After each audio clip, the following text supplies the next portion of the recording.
What's going on YouTube? This is Dr. Waddy, and today I got another prescription for you. I'm going to be bringing you the new champion, Fiora.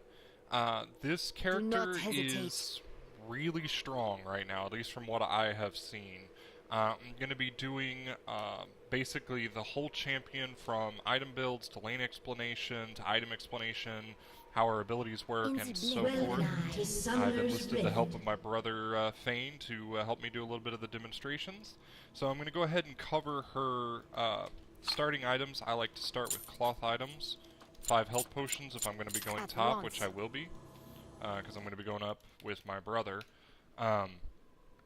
With the first ability, because you're going to be weaker in the laning phase, especially early, and since he's going to be playing Nidalee, which is usually a very hard lane for strong melees, 30 seconds until minions spawn. I'm going to be picking up my W ability, and I'll go over the ability explanation here in a second. First, for those of you who like the stuff, I'm going to go over her joke, taunt, laugh, etc. So here is the joke. Talent, honor, discipline, and pretty pictures. She makes a little Teemo face. That's pretty cool. Alright, here's the taunt. Submit. You have already lost. And the dance. Minions have spawned.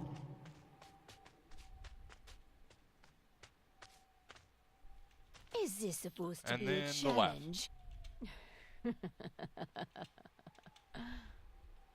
So that's all for that. Over the different abilities that Fiora has. Her Q allows her to dash forward to the target, dealing bonus damage plus bonus physical damage if you perform the dash a second time within 4 seconds at no mana cost. Which is really strong for being able to chase somebody who flashes away from you. Your W, which is your riposte ability, its passive increases attack damage by 15, 20, 25, and then 30. Actually, I think it's 35, but anyways, we'll see. Fiora parries the next basic attack within 1.5 seconds and reflects bonus damage back to the attacker. Works against champions, monsters, and large minions, so it's really strong in the jungle as well. Her E ability is burst of speed. She gains additional attack speed for 3 seconds, and each successful basic attack or lunge increases her movement speed by 7% for 3 seconds, stacking up 3 times. I prefer to take Fiora top as a solo, and I prefer to get the W ability first. Oh, I forgot to cover her ulti, Blade Waltz. It's basically a kind of a team fight ability. You don't want to really use it in 1v1 as much. I mean, you can if you're going to pick up a kill, but basically it does, it bounces 5 times to random champions throughout the fight, or it can bounce on the same target 5 times. But whoever you target it with, it will end with them. So the first and 5th attack will attack that person. The 3 in between will attack other champions if they are close by. Each successive attack on the same champion will do 25% of the total damage. So as you can see, it's better to fight a group of champions instead of just one. Alright, so I've enlisted the help of my brother Fane. He's playing Garen, and I'm going to show you how strong the W is for early laning. Hit me with the Q. You see how I not only parried the ability, so his Q did no damage to me, but then I returned with a riposte and hit him for an additional 60. So she basically, go ahead and come and hit me again. She can basically completely counter champions like Nasus and Garen, at least until they figure out that, well, hey, if I don't attack her with the Q, I don't hurt myself. But it takes away a large part of their early laning aggression and basically just completely screws them out of the lane, because ultimately she's going to gain more health and be able to just bully them out of the lane, which is really fun. Okay, so as you can see, the W does not work on his E ability. Okay, so Fiora is basically a carry. She scales incredibly well with items, and she's really strong AD champion. But because she's limited primarily to melee, that's going to hamper a lot of the ability to take other lanes. One of the things that I'm trying to test out with her right now, and I'm not recommending it for ranked play, but you might want to give your own try in normal, is to be able to take her bottom lane with a support, primarily because of her riposte ability. I'm not sure if she'd be able to hold the lane against somebody like Tristana or something like that, but we would, I'd like to see more on that. But for right now, I'm basically recommending that you take her top. It's been said that she can jungle, 30 but seconds until minions spawn. even though she can kill the jungle, and she can, you know, jungle pretty fast, and she can do it safely, the major problem with her is that her ganks are just very, very Others weak. try. She I does have a gap succeed. closer, but she has no form of stun, no snare, no way of really keeping the opponent locked down. Even though she does get movement speed, it's not I enough to have keep no herself on the equal. target. And so it's much like trying to gank with Gangplank and Minions having have no spawned. snare, and, you know, just it doesn't really help. At once. So I don't recommend taking her as a jungle. I recommend taking her top lane for solo right now. Possible ranged AD bot type situation. Obviously, though, she would be In the melee. blink of an eye. So you'd have to have a really good skill with the character before you decided to take her bottom. I've enlisted the help of my brother, Fane. He's going to be playing Kennen, which I'm going to show you guys a At big once. problem with Fiora's W ability, is that it does not counter magical-based attacks. Pick up your Q to start with. Did you? Yep. Okay. Come over here to the bush. Such unrefined style. Alright. Go ahead and throw it at me. As you can see, it does not block it, nor does it return damage.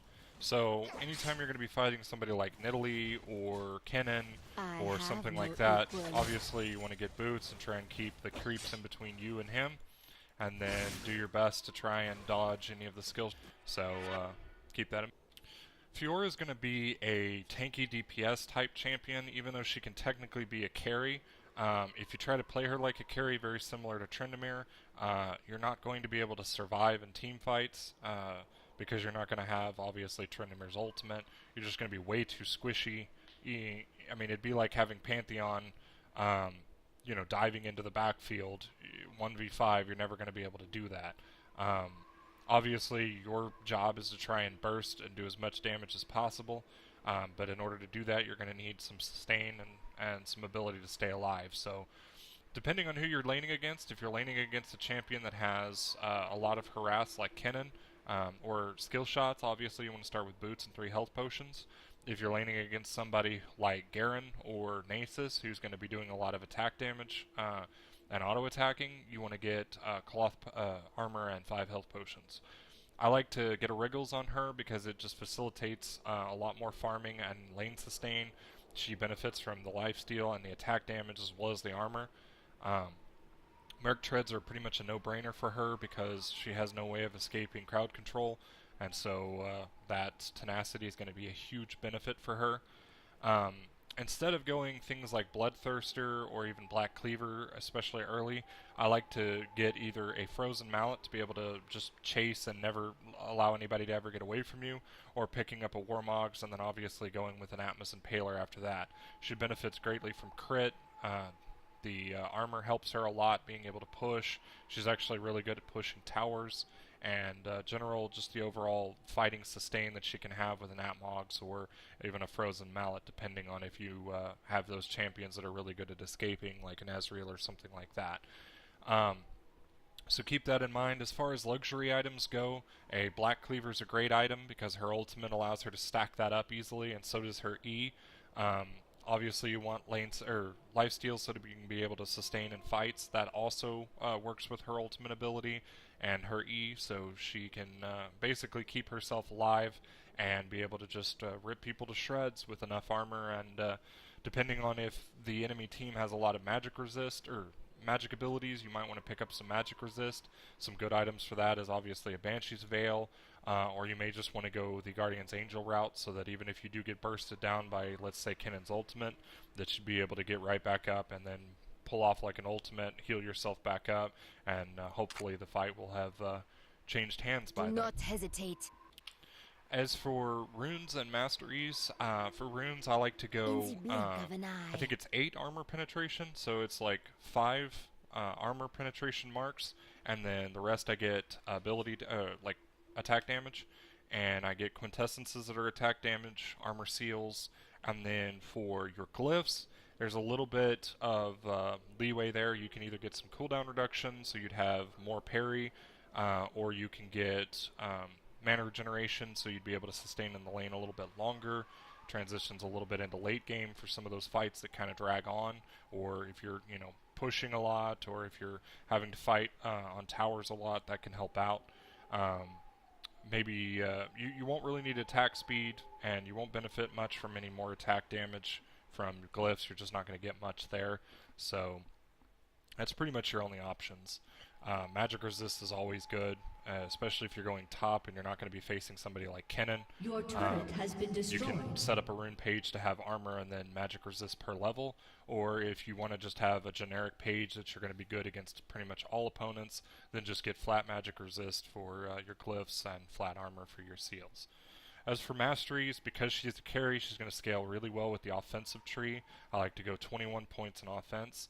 I also found that, like Master Yi and other characters like that, Cleanse is incredibly powerful on her, so I like to go into the defensive tree on that. Gives you some early health, or you can go with the utility tree, give you some early mana and some extra movement speed, and then for when you decide to pick up red later in the game, you can even get extended runic power for the rune buffs. As for summoner abilities, if you're going top and you're going to be facing a weak lane, a weak lane, so like let's say Garen or Nasus for you, you don't need teleport. So you can just get something like Flash, or you can get something like Cleanse and Ghost to be able to stay, you know, ridiculously well with your target. You can even get Ignite. Just depends on what you prefer and kind of how you want to go from there. But it kind of depends on who you're going to be fighting, and so you just want to think about that when you're in Champion Select. But I definitely recommend having Cleanse pretty much no matter what, because you really have no ability to get out of CC, and if you get CC'd over and over and over again, you're going to be squishy and you're going to get dropped, and that's going to be a huge problem for you. So keep that in mind. Alright guys, that's it for this video. Make sure to subscribe so you don't miss out on any of my other medical advice. If you guys found this helpful or entertaining, make sure to hit that like button. If you have any other illnesses you'd like me to cover, make sure to leave them in the comments below. And until next time, remember to always read your side effects.